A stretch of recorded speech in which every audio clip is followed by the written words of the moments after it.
আসসালামু আলাইকুম গাইস।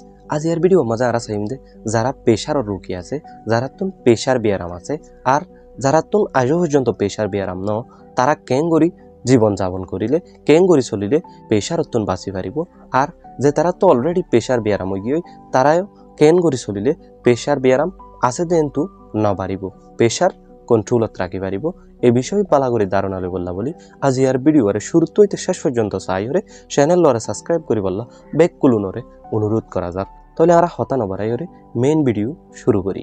তাহলে প্রেশার বিয়ারামত তো বাঁচি বললা আর প্রেশারের কন্ট্রোল রাখি বললা কেন করি চলা ফুরিব এই বিষয় জানিয়াই নুন হমহা ফুরিব তরহারির মাঝে দে দে ইম বাদে এক্সট্রা বাতত দি আচারত দি বা সবজি দিয়রে এক্সট্রা নুন হানো যাইব আর যদি এক্সট্রা নুন না হাই দইলে প্রেশারে কন্ট্রোল করা যাবে। ইয়ানোর পরে রেগুলার এক্সারসাইজ করা করিব। যদি আর রেগুলার এক্সারসাইজ করি দইলে আর প্রেশার কন্ট্রোলত থাকিব।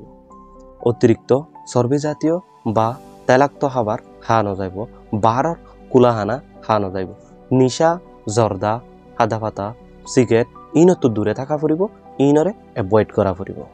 নিয়মিত ডাক্তরের পরামর্শ অনুযায়ী ওষুধ খাওয়া ফুরিব আর রেগুলার ডাক্তরের হাসে যাইরে চেক আপ করা ফুরিব।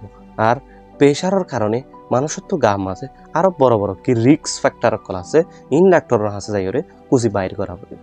গার আরামিয়ত লৈ মিলে দে হেন্দিলা হানা কল হা ফুরিব যেন নাকি অতিরিক্ত তেল চর্বি মশলা জাতীয় জিনিস সকল না হাইরে শাক সবজি ফল ফ্রুট বেশি হাইব। প্রেশার বিয়ারামতন বাঁচি পারলা আর প্রেশারের কন্ট্রোলত রাখি পারলা সম্পর্কে 6 হইতে 8 ঘন্টা গুঞ্জা ফুরিব।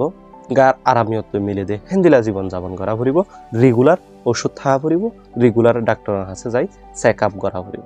টেনশন করা না যাইব, সবসময় হাসি খুশি থাকি পারলা চেষ্টা করা ফুরিব। আশা করি আমরা বুঝি পাইছ কেন করি প্রেশার বিয়ারামতন বাঁচিব আর প্রেশার বিয়ারাম হইলে কেন করি কন্ট্রোলত রাখিব এই বিষয় আমরা ভালো করে ধারণা করি পাইছ বলে আশা করি।